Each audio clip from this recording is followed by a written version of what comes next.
Setiap bulan di tahun 2022, crypto traders berkumpul untuk menunggu rilis data resmi CPI dari pemerintah Amerika Serikat yang seringkali berdampak besar pada pasar kripto dan saham. Tapi apa sebenarnya itu CPI? Bagaimana cara menghitungnya? Dan kenapa semua orang tiba-tiba peduli dengan CPI?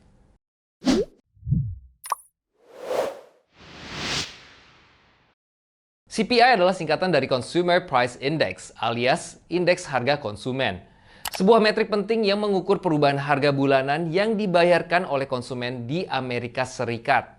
CPI dihitung oleh Biro Statistik Tenaga Kerja alias Bureau of Labor Statistics alias BLS dan umumnya dirilis antara tanggal 10 dan 14 setiap bulan pada pukul 8.30 pagi Eastern Time. BLS menghitung indeks harga konsumen alias CPI dengan menggunakan keranjang yang berisi barang dan jasa yang dipilih dengan baik-baik yang terdiri dari 8 komponen utama, yaitu perumahan, transportasi, makanan dan minuman, perawatan medis, pakaian, pendidikan dan komunikasi, rekreasi, dan barang dan jasa lainnya. Keranjang alias basket ini dimaksudkan untuk mewakili pengeluaran ekonomi Amerika Serikat untuk menentukan inflasi. Lalu bagaimana tepatnya keranjang barang ini dipilih?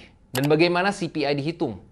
Menurut BLS, Bureau of Labor Statistics, keranjang pasar CPI alias CPI Market Basket menggunakan informasi pengeluaran beneran dari rumah tangga dan setiap konsumen individu di Amerika Serikat. Produk yang termasuk dalam data dipilih berdasarkan popularitasnya. Dengan produk yang lebih populer, lebih mungkin untuk dipilih. Misalnya, sekantong keripik yang populer lebih mungkin dipilih daripada sekantong keripik yang kurang populer. Kemudian setelah item dimasukkan ke dalam sampel CPI, harganya akan diperbarui setiap bulan atau 2 bulanan. Dan umumnya akan tetap berada di sampel selama 4 tahun ke depan. Sampel CPI berisi lebih dari 90.000 item. Sehingga setiap kategori memiliki berbagai merek dan produk yang secara akurat mencerminkan tren pembelian konsumen yang sebenarnya. Untuk menghitung CPI, BLS terlebih dahulu menyesuaikan perubahan harga untuk memastikan bahwa perubahan tersebut hanya mencerminkan inflasi dan bukan peningkatan kualitas produk. Kemudian harga pada sampel CPI digunakan untuk menghitung indeks 211 item atau barang atau jasa dan perumahan untuk 32 wilayah geografis perkotaan. Dan ini menghasilkan lebih dari 7.700 indeks kombinasi item area yang kemudian diberi bobot berdasarkan survei belanja konsumen selama 2 tahun terakhir untuk mengungkap perubahan harga. Tapi kenapa para trader dan kriptosias perlu tahu dan peduli dengan CPI?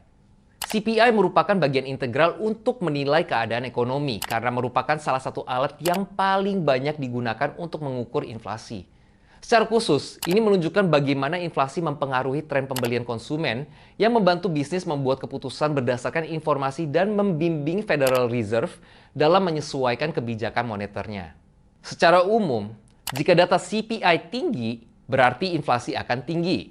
Dan inflasi yang tinggi itu buruk bagi konsumen dan perekonomian, sehingga Federal Reserve akan menaikkan suku bunga untuk mengurangi inflasi.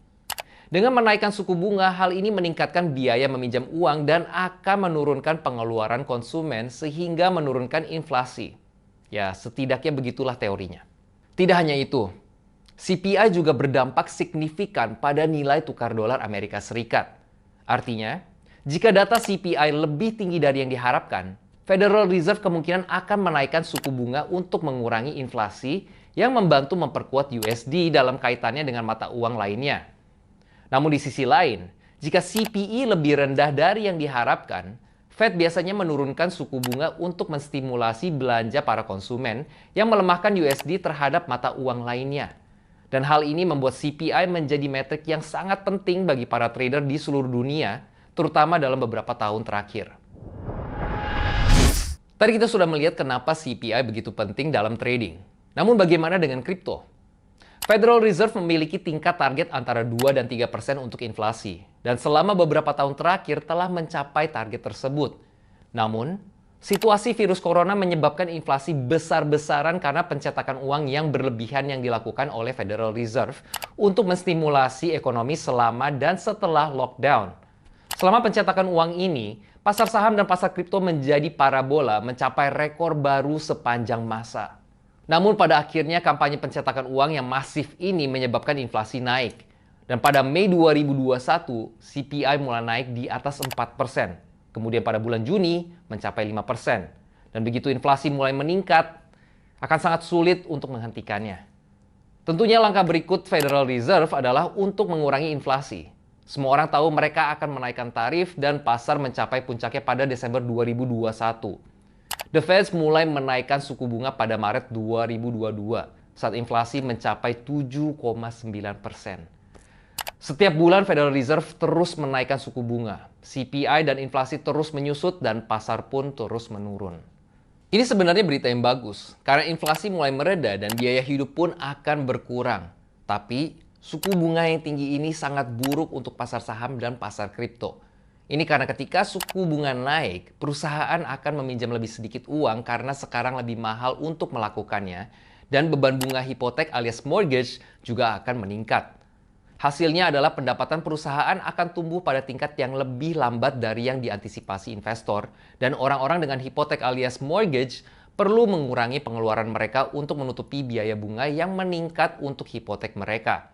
Dan ini menyebabkan saham jatuh, dan pada umumnya ketika pasar saham turun, pasar kripto akan turun lebih banyak lagi. Namun kebalikannya juga benar. Seperti yang kita lihat dengan coronavirus bull market, pasar saham berkinerja baik. Tetapi pasar kripto berkinerja lebih baik. Oke. Kriptosias masih bingung? Ayo kita coba breakdown lebih lanjut. Kita sudah dengar tadi, ketika inflasi meningkat, suku bunga pun meningkat dan pasar saham akan turun. Kita sekarang ada di sini. Dan ketika inflasi menurun, suku bunga pun menurun dan pasar saham naik. Jadi semoga saja ini akan terjadi sebentar lagi. Dan kali ini kita akan membicarakan tentang Fed Pivot. Mungkin kriptosias sudah ada yang pernah mendengar tentang Fed Pivot. Tapi untuk yang belum tahu apa itu Fed Pivot, ini terkait langsung dengan CPI dan suku bunga. Saat ini Federal Reserve berada dalam siklus pengetatan di mana mereka sedang terus menaikkan suku bunga untuk menekan inflasi. Dan ketika Federal Reserve memutuskan untuk menghentikan kenaikan suku bunga atau bahkan menurunkan suku bunga, ini disebut sebagai Fed Pivot. Inilah yang ditunggu semua orang. Karena investor dan analisis berasumsi bahwa ketika harga berhenti naik atau bahkan turun, bullish market mungkin akan berlanjut.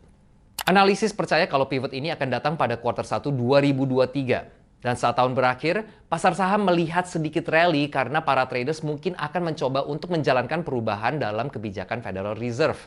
Namun hanya waktu yang akan menunjukkan kalau teori ini benar atau tidak. Ingat ya kriptosias, ini bukanlah nasihat keuangan. Namun sebuah spekulasi dan sebuah analisis dari market. Baiklah kriptosias, hari ini topiknya mungkin sedikit teknis dan lebih membicarakan tentang situasi ekonomi, tapi kita perlu tahu hal-hal seperti ini untuk bisa lebih mengerti situasi market dan behaviornya. Dan Crypto Discover berharap dengan konten tentang CPI ini, sekarang kriptosias tahu sedikit tentang CPI, inflasi, dan bagaimana Federal Reserve saat ini menggerakkan pasar saham dan kripto dengan kebijakan mereka. Baiklah kalau begitu hari ini sampai di sini saja. Saya Leo ingin mengingatkan kalau semua isi konten ini bukanlah nasihat keuangan dan ingat untuk selalu melakukan DYOR alias do your own research.